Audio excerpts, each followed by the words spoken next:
You're listening to 101 with Tommie Zam. In episode 69, I sit down with Tara from Plastic Rhino to talk about music and life. Let's do this. Hey, Tara, what's up? How you doing? Good. How are you? I had to get a burrito before we do this interview, so I had to stop by a burrito spot on my way home. That's the best thing about California, the burrito spots. Right, dude? I mean, because you're up in LA, right? Yep. So you guys got LA got some good burritos. I mean, there's some good burritos up there. Oh, yeah. We got great burritos. But, I live down in San Diego, so we do have some excellent burritos down here. We always tell people that, I will say San Diego does do Mexican food better than LA for sure. Yeah. I think it's just different. You know what I mean? Like, I think the Mexican food, I don't know how to tell the viewers like how different it is. It's just I think it's just the way they make it and marinate the meat and the sauces and the spices they put in it. Or down here it's like more like, I don't know, like island type Mexican food. I don't know. I might have said it wrong. I just feel like maybe because you're even closer to the border, but it's just even more authentic. And LA is pretty authentic, so it's like the next level authentic before you actually just go to Mexico. Yeah. I mean, I tried outside of California burritos, outside California Mexican food, and it wasn't the greatest. I will tell you that. No, it's awful. No. I'm from Florida, so I went back to Florida, and a bunch of people. Yeah. The homies were like, "Oh yeah, we got this great Mexican place. Check it out." I'm like, tried it, and I was like, "What in the world is this thing? This is a burrito?" I mean, I lived in San Jose for 2 years, and even up there, the Mexican food's different.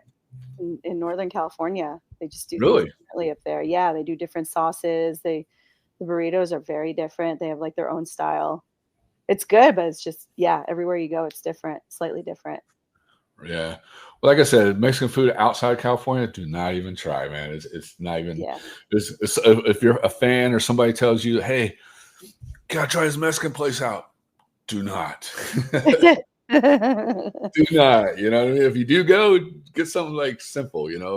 We're spoiled here, that's for sure. Not 100% sure. Out where I live in San Diego, it's like Mexican spots are like Starbucks. They're every corner. Same here. Yeah. we do they have the pop-up tents everywhere where I live in North Hollywood. It's just small pop-up tents, and it's like the best food. Those are the best. I mean, the street food. Oh my God. Yeah. I'm making you hungry right now, huh? Yeah. Well, I don't want to tell you what kind of burrito I got. I got the surf and turf, California surf and turf one with shrimp in it. That's the best. So if you ever do get it, if you do come down and get it, I would recommend get that. That's so good. Well, what's your spot? Where do you go? I found this new spot on the beach. It's not new, but it's new to me. I never knew there was a Mexican place there until someone told me about it, and it's like in the cut, and it's like kind of like in a sketchy little area. And so I was like, those are, to my opinion, those are the best. You know what I mean? The sketchy areas, the Mexican restaurants in those little areas, those are always the best ones. Yeah.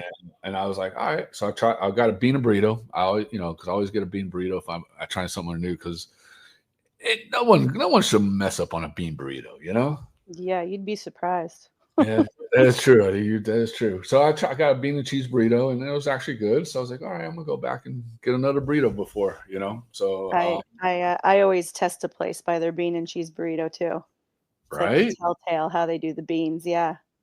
It's like it's just a test. I mean, we sound like snobs right now, right? Probably. We're freaking burrito snobs over here, man. Like, these listeners are like, what in the world are they talking about over there? Burritos, like bean and cheese burritos. You get that's what you get. Like, yeah. Like, that's how you test the place. Yeah, that's it. You don't go head deep in and get the burrito, and then all of a sudden you're like, oh my God. Yep. Unless you're drunk, that's a whole different story. What's my what? I said, unless you're drunk, that's a whole different story. I thought you said, what's my drunk? I'm like, No, When you're drunk and go eat a burrito, it's a whole different story because you're like, oh my God, it's the best burrito. Then the next morning, you're like, I'm going to try this burrito spot I did the other night. And it's like disgusting, you know? Yeah, truth. Yeah. I mean, when you're drunk, even Taco Bell is amazing. Yeah, something. Yeah, that's true. Sometimes I eat it sober. I'm like, I got like $20 in my pocket. All right, let me just go get a Taco Bell. Dang, I know I'm not gonna hate myself the next morning, but I'll get it. Yeah, exactly. Yeah, but definitely. Well, cool. ATara, you ready to get into this? Let's do it. All right. So, where are you originally from? I was born in Los Angeles. Okay, so you're from California. Yeah. My family's in Orange County. My sister lives in San Diego County. We're all Southern California. That's cool. And then what part of Orange County did you live? Laguna Beach. Laguna Beach. Okay, cool. And what was it like growing up there? Very different than how the rest of the world works. That's for sure. It's a bubble, and Laguna Beach is like a bubble within a bubble. So yeah, it's definitely you kind of like either are a part of the surf beach life culture or you're just an outsider, pretty much is how it works down there. So yeah, it is OC, you know. Yeah. So very small areas of Orange County are actually like pretty cool and have like cool art stuff to do and cool music scene. So LA is definitely a lot better for that stuff. That's for sure. Yeah. I mean that's where everything's at, like the music, the movies, and every fashion, everything's out in LA. For sure, yeah. Yeah, definitely. But Orange County is absolutely gorgeous. I like to visit. Go down there and visit. See, that's funny because that's how I am with LA. I'm like, yeah, LA is cool, but I'm ready to get back to San Diego, man. I'm over it. I'm done. Yeah. San Diego's gorgeous too. Yeah. Absolutely beautiful down there. Yeah, definitely it is. But people be like, oh, you spending the night up here in OC in LA? Nah, I'm going back to San Diego. It's 3 a.m. I'm driving home. My bed is there. I'm not spending the night. Yeah, I get it. There's nothing wrong. I just don't want to deal with that traffic in the morning, you know? Oh, yeah. The traffic is the worst. That's the worst part about living in LA for sure. I mean, we got bad traffic down here too, but I mean, it's not as bad as is LA. That's just horrible. Yeah. And so how'd you get into your music? Was it like your parents, family, or anything? Yeah. My parents were big music heads, musicians. Really? Yeah, they were. My dad played piano. My mom dabbled in piano as well. But my grandpa, my mom's dad, he was like super talented on the piano and singing and could just pick up everything by his ears. So it definitely was like in the genetics. And then when I was just really little, I just took to music right away, according to everyone. Like MTV was my religion. I would just watch music videos all day long, pretty much. I was in the same boat too, man. When the MTV came out and they dropped like, what was it like? I can't remember the shows they do, but I mean, it was just like what you want to watch. It's like, oh my God, music videos. Let's watch this. Yeah, I mean, I watched music videos like all day, and I would just apparently dance in front of the TV like all day long. Well, my favorite show was Headbanger Ball on Saturday nights. I used to stay up late just to watch that. Like, yeah, totally. Watch some old Ozzy up there doing some weird, crazy stuff, and it was just cool. You know what I mean? Then they did have their hip hop. Was it? I can't remember what it was called. Hip hop classic or hip hop something. It was just cool. But now MTV is just not the same anymore. Oh no, it's sad what happened. It was such a cool channel to watch, and then it just drastically changed. And now is it even a channel anymore? I don't even know. I don't even know. I don't even know if there's still TV. Is there a TV? I know there's TVs, but does anybody watch cable these days? Yeah, I don't know. Yeah, everything's streaming. I don't know what's going on with that. But that's cool. So basically MTV what got you more Yeah, I into mean, I just music? had like an ear for music. Like I just loved music, anything music, radio, whatever. If you put the if you put music on around me, apparently I just go crazy. So Really? That's yeah, awesome. yeah, So you got that from your grandfather, you think? yeah. Probably my parents too. They were such music heads, and they were, um, they would follow bands around the world. Their like number one band was Genesis back when No Peter way. Gabriel Really? Peter Gabriel was the singer, and they would just travel and watch the band. They were band-aids, I like to call them. I love Genesee. I got into that because my mom was a big Genesis fan, Yeah. and Phil Collins was her favorite. And Oh, okay. so yes, I mean, I got into music because of my mom, and my dad was gone most of the time because he was in the military, but it was most of my mom. So I got into all types of music. I mean, you name it, I got into it. Because of Yeah. her. But I didn't have no talent. Trust me, I had no talent at all. I mean, Nah, everybody has some kind of talent. I did play the keyboard, but There I you mean, go. yeah, only song I could play was Sinead O'Connor. I can't remember the name of the song, but it was only her And famous Nothing song. Compares to You. Yes, Mhm. yes. That's the only song I could play. Nice. I like that. That was it. That's my fame right there, Yeah, I can play keyboard, but that's the only thing I could do. You could probably still do it. It's your party trick. Probably could. Probably could. I'll just have to like sit there and look at the keys and be like, okay, is this how it works a little bit? Yeah. But that's cool. I mean, that's cool that your parents like, your family was like very into music and everything and Yeah. travel around and to different bands and stuff like that and everything. And did they ever bring you along with them? Oh, yeah. I mean, one of my first shows ever was seeing the Bangles at the Greek Theater. I don't even remember. I was so young. I think I was like 2 or 3, and my aunt worked for, the Greek Theater at the time, so she got us backstage, and apparently I met the band, and I What? met Cutting Crew, who opened for them, and the Bangles apparently they weren't really a fan of a kid being backstage, but Cutting Crew loved me. So Oh, that's how the story goes. that's so awesome. Yeah. That is so So I awesome. wish I could remember, but yeah, I was too young. And there was no photos or anything of that? I think there is. There is somewhere. You're probably gonna dig. You can probably Someone dig has for it it. somewhere. I haven't seen it in a very long time, but there's a photo somewhere of us backstage with me. There you go. Yeah, that's so rad. And so being around that all your life, Yeah. and then when did you actually start like getting into it more? Like, did you go like to school to do being a band, or did you just? Yeah, I mean, we grew up like doing drama camps, and I started voice lessons when I was 13 because I was like, I'm serious about singing now, and I want to do it right and learn how to do it right. So yeah, we started. My sisters and I, we all took voice lessons. We had piano lessons when we were younger.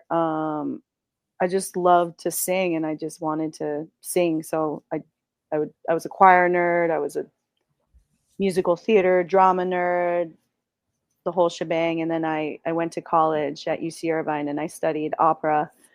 Really? Yeah. So it's like all I really have ever known, which now in my life, I'm like, dang, I really wish I would have maybe thought about different skill sets for other jobs and careers. But nope, I chose music. So there you go. But that's awesome. I mean, to have that in their life and just growing up, just knowing music. I mean, did you ever do any like opera singing? Did you ever do like Oh any of that kind of yeah. stuff? Yeah, How oh was yeah. that? I mean, It's that's fun. I love singing opera. really. That's like my hidden party trick that I bust out. Oh Yeah. yeah. Yeah. So when you're doing some like tequila shots or something, you're just like, all right, are you guys ready for some opera? Let's go. Yeah, I like to I'll put on the diva song from The Fifth Element and do that. No way. No, I'm visioning this right now in my head. Yeah. Dude, that's so awesome. Did you ever dress up like her and for Halloween and Not perform? yet, but that is such a great costume idea. I really should pull it off. There you go. And just make sure Maybe you this give me year. credit for that. All right. No, I'm I joking. will. I will. If I pull it off this year, I'll tag you in my photo for And what sure. you should do is walk around and sing, and people will probably think you have a recorder or something, you know? Oh, that's smart. I like that. And just walk around and start singing. I'll have And to have some help with making those tentacle things, though. yeah. You could probably you're in LA. You could probably find somebody. Oh yeah, I know some people. Yeah, that's pretty. And did you like so go being a going through school and stuff like that? Did you ever do like any like local bands? Or you and a bunch of your homies like set up and decided to? Oh yeah, yeah. We let's see. The first band I ever joined was, I want to say I was like 21. Okay. And And this is your first time stepping out and becoming a singer for a band, correct? yeah, yeah, because I would like karaoke a lot Oh no. with friends, and I was like, oh, this is fun. And then I joined a band and um, learned very quickly how difficult songwriting is, Really? especially in a band setting. Yeah. So and how you just really suck at it at first. Like, Really? Like, give me an example. oh, it just I don't think anyone ever writes their first song and is like, this is a masterpiece. This is gonna be like Radiohead status. I'm pretty sure everyone that's ever written their very first song is like, wow, this is a lot harder than I thought it was. It was that hard. Do you remember what you wrote or Oh try to God, write? no. I probably have a notebook somewhere of like all my old lyrics. Somewhere. I know I do. And sometimes I'll like find it and I'll go back and reread the lyrics that I wrote, and I'm like, okay, some of this isn't that bad, but also not great, you know. Yeah. It was like one song that I was like, okay, this is okay.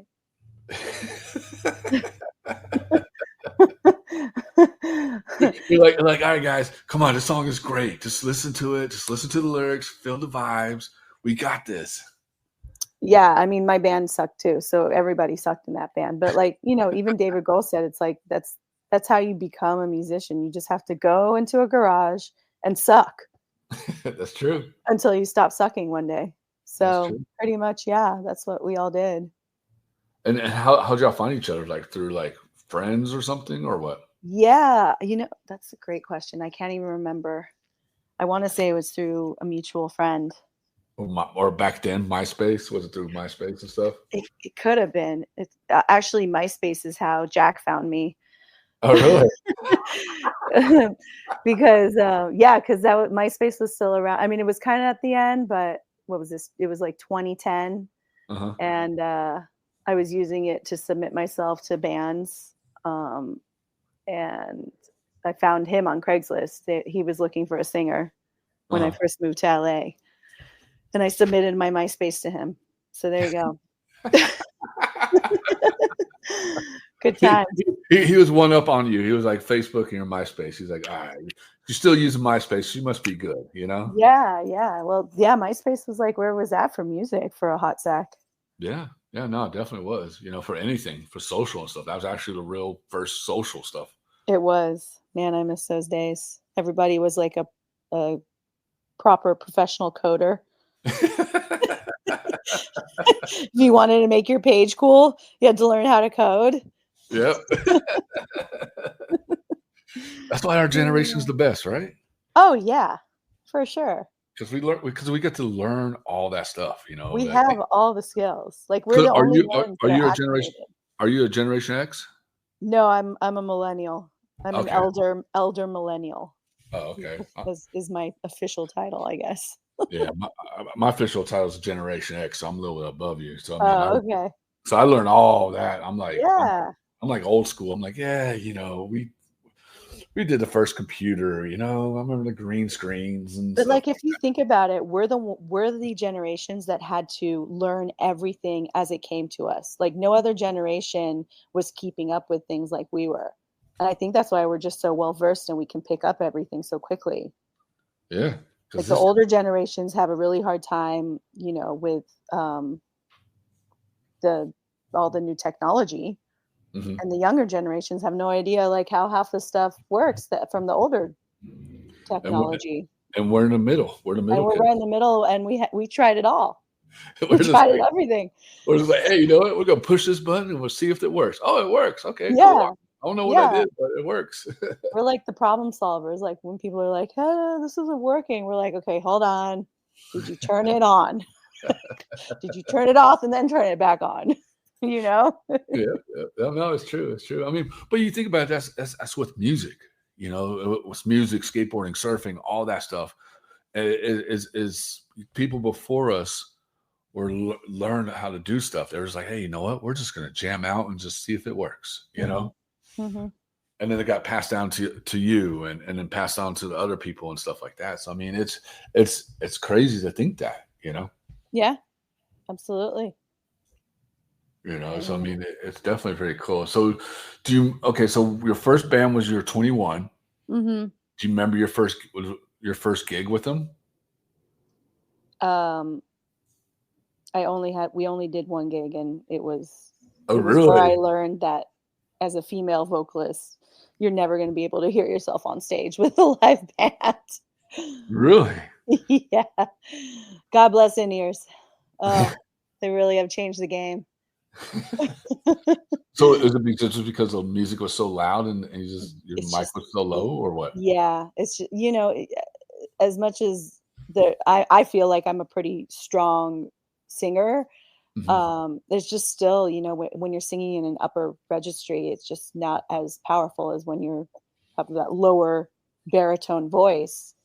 It travels more, especially when you're fighting a, you know, bass amp and drums. So just in-ears, yeah, they changed everything. Now I can always hear myself on stage when I use them. I never have to worry about struggling to hear myself. Yeah. No, I see what you're saying. That definitely is. But I mean, also too, that helped you out for your next band, right? Oh yeah. I mean, but it also like you don't push your voice anymore, so you actually, you know, take care of yourself. Mm-hmm.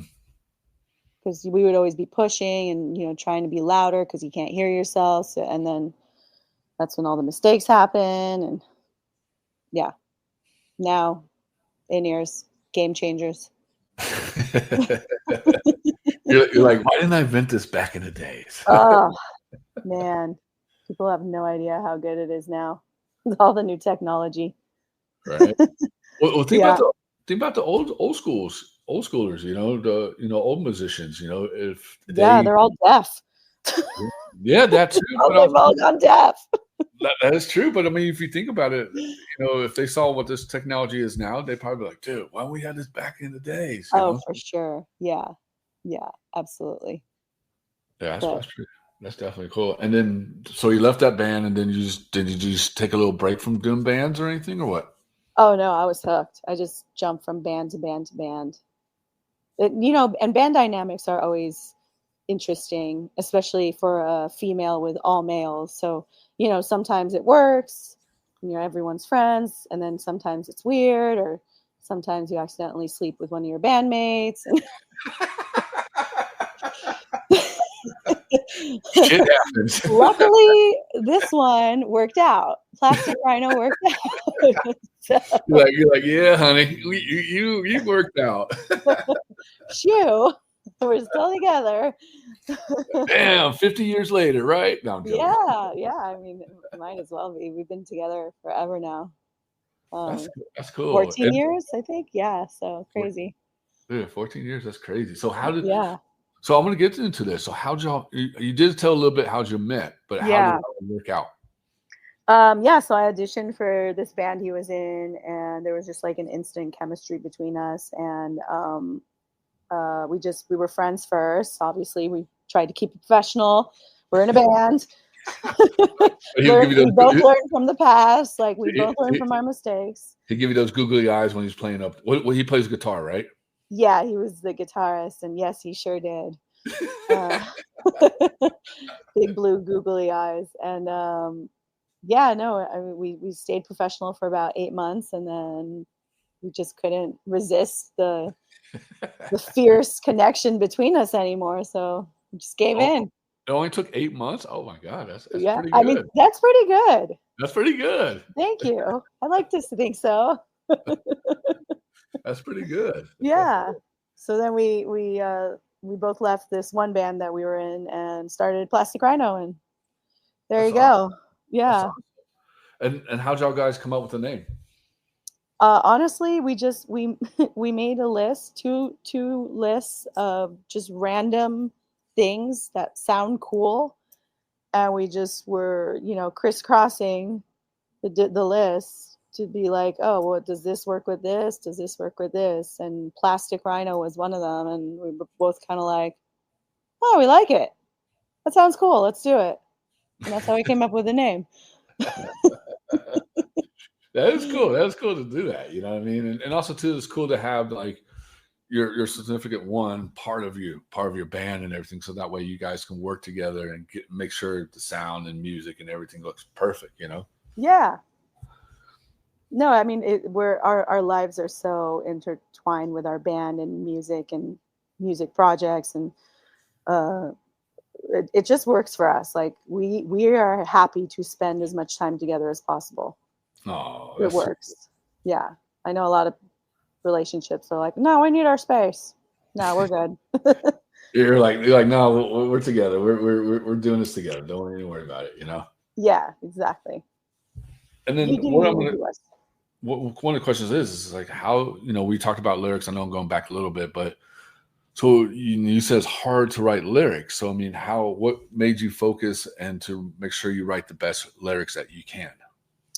Yeah, I mean, lyrics, you kind of learn how you want to tell the story you're trying to create, but it's also 3 to 4 minutes, and usually it's got to be repetitive.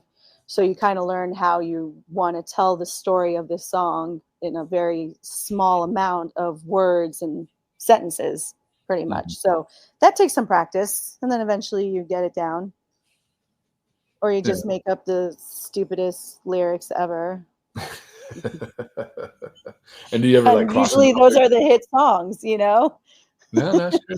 That's true. And there's sometimes you guys like go over it first and then be like, okay, we want to tweak this a little bit, or no, we're going to tweak this a little bit better. Yeah, I mean, because once you start singing the words, then you're always like, oops, way too many words in this sentence, got to take some out. Okay, now we got to change this. So yeah. And when you write your lyrics, do you do like mostly like life experiences or things that you've seen that's been going on or whatever?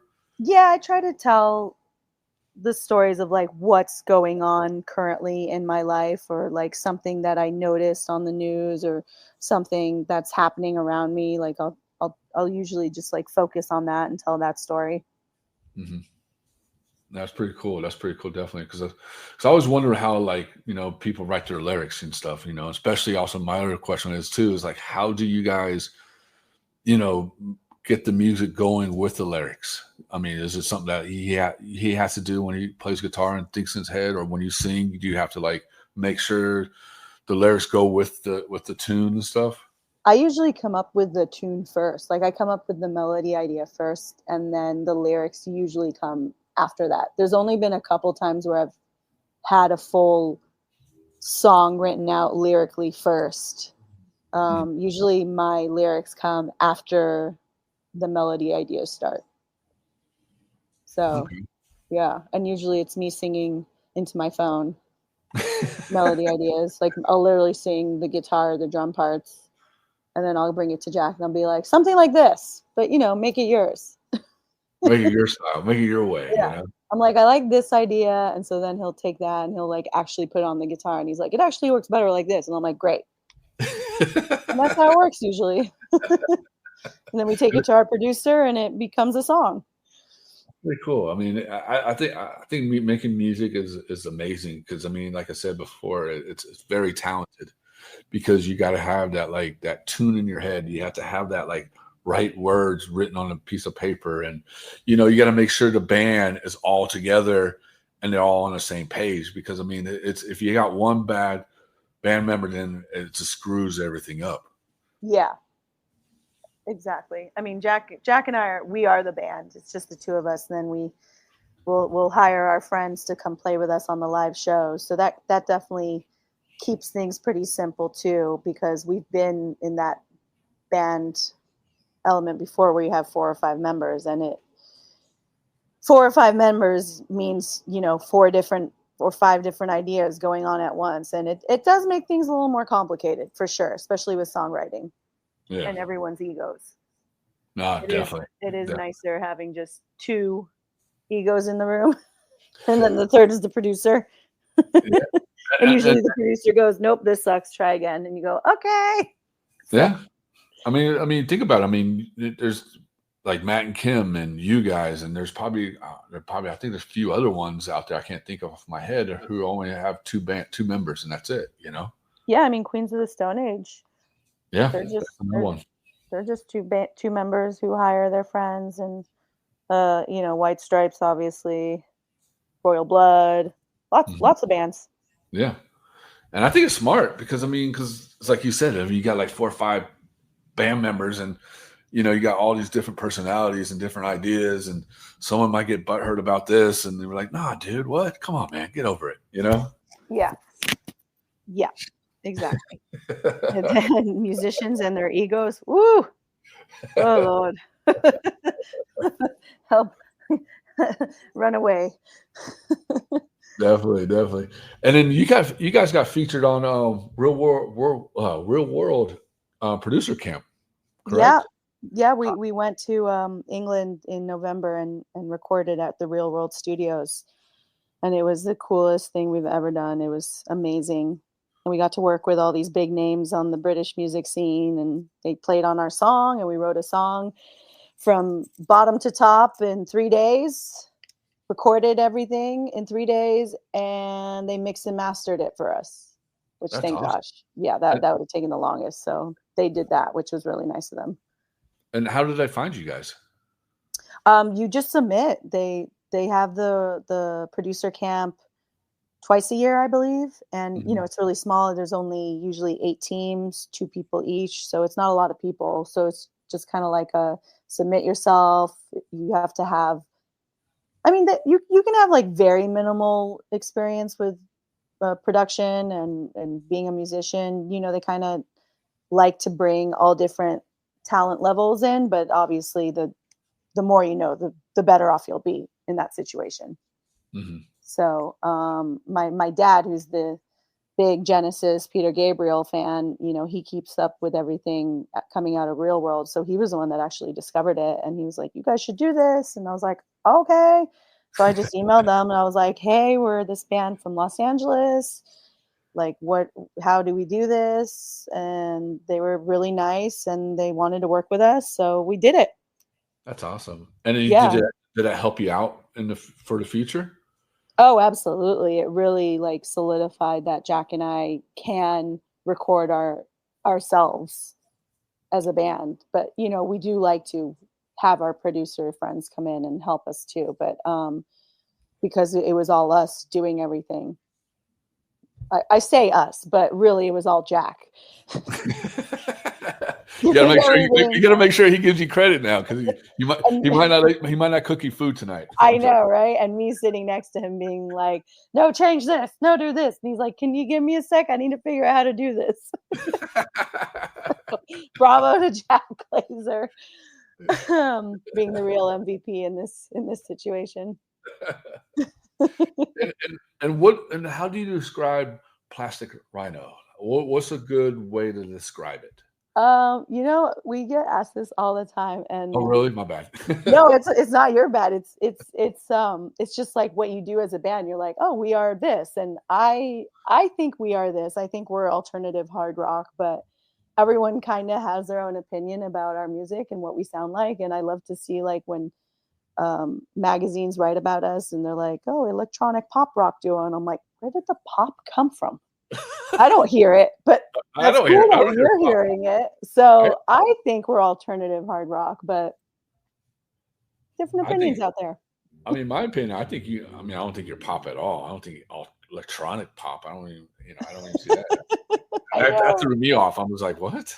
I know. I mean, I guess, yeah, because our last song, Take It All, it did have a lot of EDM elements. Yeah, it So I did. could see the electronic description going on for sure in that song. But the pop, I'm like, huh, okay. Yeah. Doing No, I something mean, different. what I get from you, listen to you guys is like more metal, more alternative rock kind of style. You know what I Yeah. mean? Like oh, how can I say the word? Like, I want to say groovy. That sounds too weird. It was like more to the grut, to more like metal, like, you want to listen to something like not too heavy, Mm-hmm. like screaming, you can't hear somebody's voice. You know what I mean? Yeah. Like, Yeah. not like that, but you guys are just like that perfect niche, like just great. Thank you. Yeah, that's what I like to think of us too. Yeah, Like I we're don't pop. listenable No, hard rock. Yeah, not pop. No. no. I say more hard rock, more metal, a little bit metal, like kind of like. I was trying to think of what you guys, what I can just to compare you guys to, but I mean like kind of like white stripes, kind of, or kind of like that kind of style. You know what I mean? Like kind of like just good metal music you want to listen to going to driving.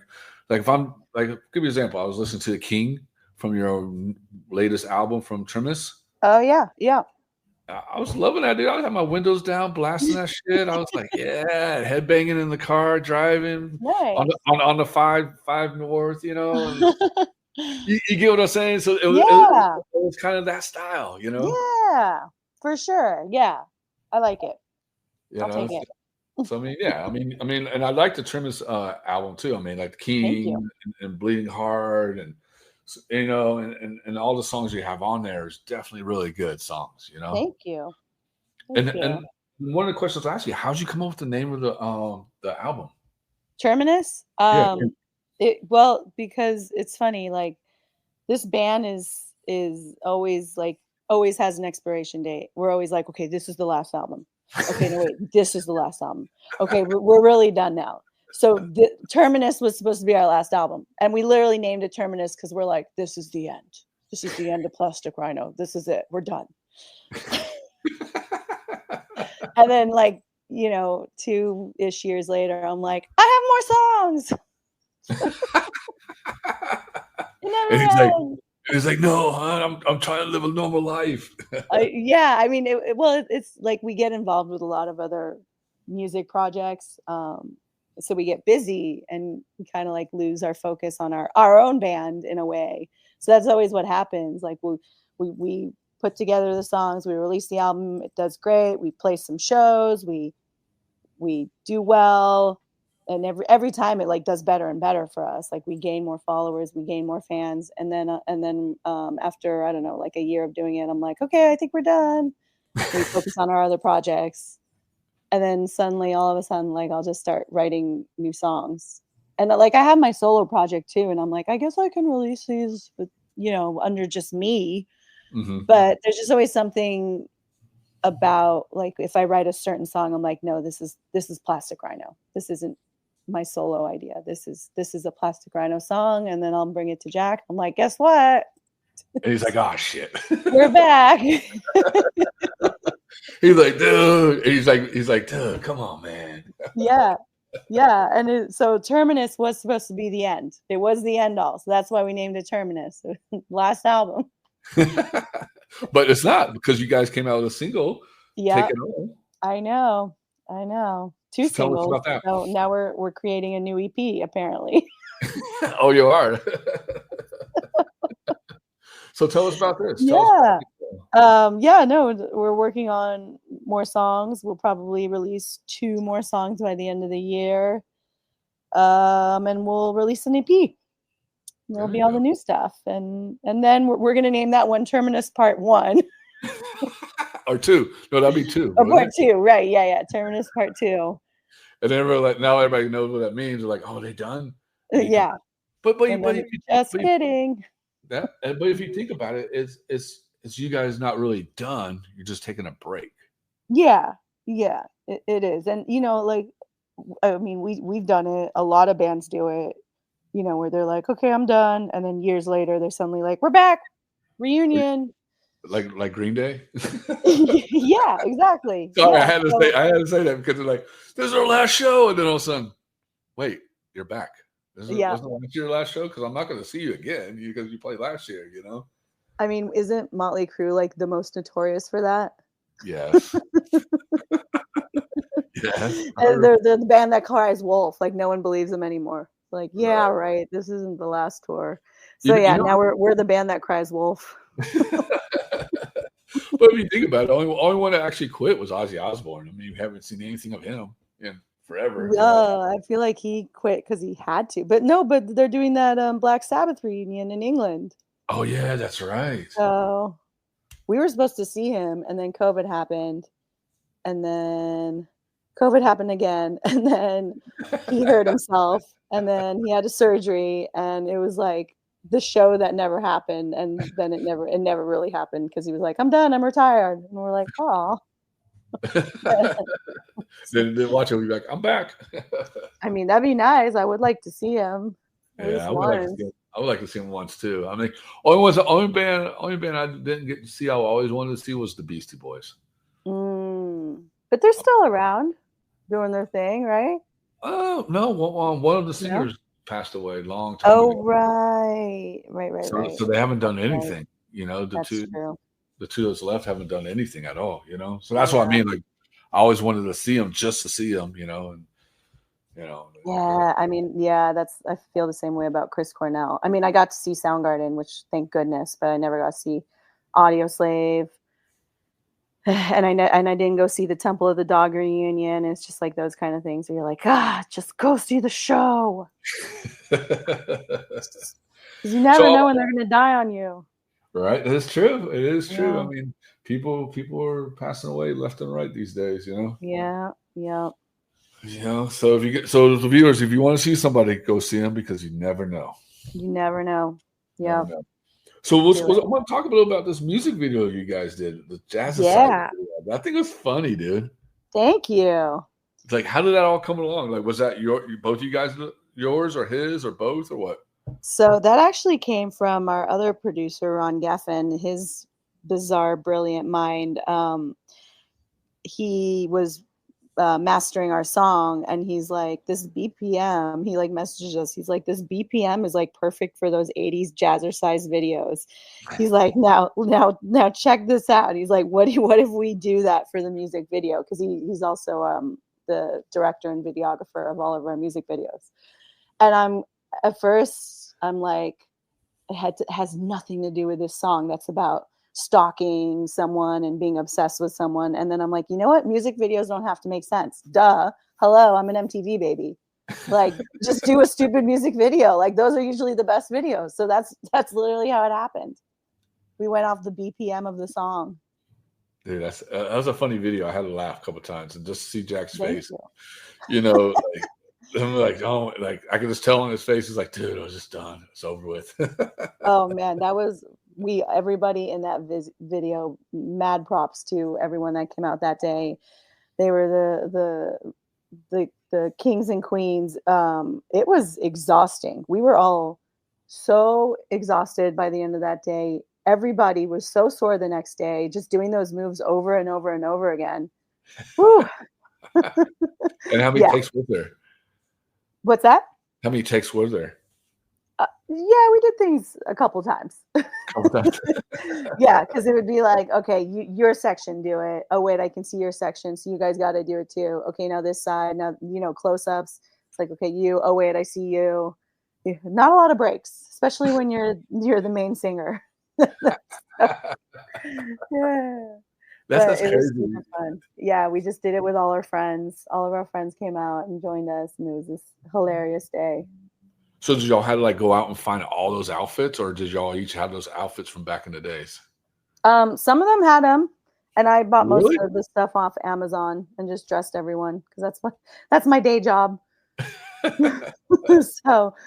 So yeah. So the House of Bezos, as I like to say. House of Bezos dressed us. So people come to you when they need to dress up, right? Yeah, absolutely. That's cool. That's a cool gig to have, honestly, just to dress up people. There we go. Here, I'm gonna dress you up here real quick. Usually it is. I mean, right now the film industry's blah, but yeah, usually it's a fun job.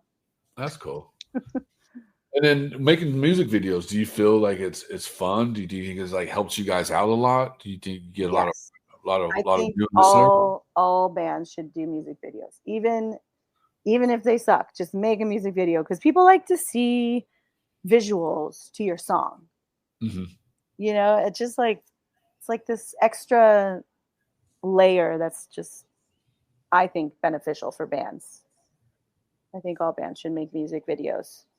And No, you I can agree. do things on no budgets, you know? You can record them on your phone. There's a lot you can do these days. Especially on phones. I mean, Oh, yeah. now phones are 4K and you can record it. Yeah. It's crazy what you can do, the technology you have. So, yeah, I think everyone should make music videos. But if you want them, you know, at a more professional level, you know, hire the good people. Hire you, right? Yeah, hire me, hire Ron, hire whoever you need. There we go. There we go. So I got a couple more questions for you. So one of them is this one I'm going to ask you is going to be a thinking one for you. So Okay. what is your top 5 bands of all time? Oh, I have such ADHD. My bands change all the time.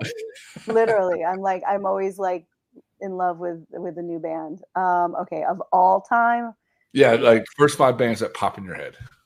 definitely Queens of the Stone Age, Soundgarden, Alice in Chains, Led Zeppelin, and I guess I'll say Pink Floyd. There we go. Good choice Yeah. on that. That's a good combination of music right there. Thanks. I mean, I have them tattooed on me. That helps too. I'm like, what are my favorite albums? Oh yeah, let's see here. Oh, you really do have all the 5 of those albums tapped on? I've got like the albums that raised me on my arm. They're like the Okay. albums that shaped me as a individual Really? from when I was a kid to adults. So Really? I've got Peter Gabriel, of course. Yeah. So the So album, Alice in Chains, Dirt, Okay. Pink Floyd, Dark Side of the Moon, That's a good album. Porcupine Tree, In Absentia, Kate Bush, The Kick Inside, Queens of the Stone Age, Songs for the Deaf, and the Led Zeppelin, the balloon one. Okay. Yeah, I know what you're talking about. Up. That's pretty awesome to have those tattoos on you. So that way, someone like me asks you a question, you'd be like, okay, it's right here. Blah, blah, blah, blah. Yeah. That's pretty good. And so the whole reason I asked you that is because that's what influenced you to do what you're doing now with your music, correct? Yeah, I mean, it's funny because those are my favorite bands, but I don't necessarily think that what the music I create is influenced by these bands, if that makes any sense. I mean, No. Of course, I always want to sound like Chris Cornell, who doesn't. Yeah. Most amazing rock voice in the history of rock voices, in my opinion. And I've definitely tried to like create certain songs to sound like some of these bands for sure. Mm-hmm. And taken like, you know, little bits and things and been like, oh, it'd be cool to like do a little homage to this song. But yeah, I wouldn't say any of my music actually sounds like any of those bands. Okay. Yeah. I mean, I'm not trying to say that. I'm just saying more like influence, like kind of influence your life, like with music and stuff like that and everything like that. They're the ones that got you where you're at now. That's what I meant. Sorry. Oh yeah, for sure. Absolutely. Yeah. That's what I meant. I apologize. I should have been more clear on that. Oh no, that's okay. That's okay.